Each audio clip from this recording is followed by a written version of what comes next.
ছোটবেলায় মনে হতো মা বড্ড খারাপ, আমাকে এটা করতে দেয় না, এখানে যেতে দেয় না, সব কাজেই তার হাজার খানিক বারণ। কতবার মায়ের উপর রাগ করে মনে হয়েছে বাড়ি থেকে চলে যায় তো, কতবার মাকে রাগ করে কত কথা বলেছি। আসলে ওরা তো মা, তাই সব ভুলে যায়। এখন যখন ঘর ছাড়া, সব থেকে বেশি মায়ের কথাই মনে পড়ে, তাই না? মায়ের কাছে কত আবদার, এটা খাবো না, ওটা খাবো না।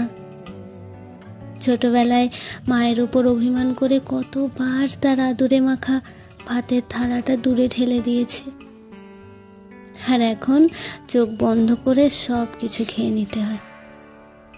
শরীর খারাপে সারা রাত জেগে মাকে মাথার পাশে বসে থাকতে দেখেছি। আর এখনো আমি তোমার থেকে হাজার ক্রোশ দূরে থাকলেও তুমি কি করে বুঝে যাও বলো তো আমি ভালো নেই? আমার শরীর খারাপে তুমি ডাক্তার হয়ে যাও, আমার মন খারাপে মন ভালো করার ওষুধ হয়ে যাও। আচ্ছা মা, কি করে সব কিছু আগে থেকে জেনে যাও তুমি?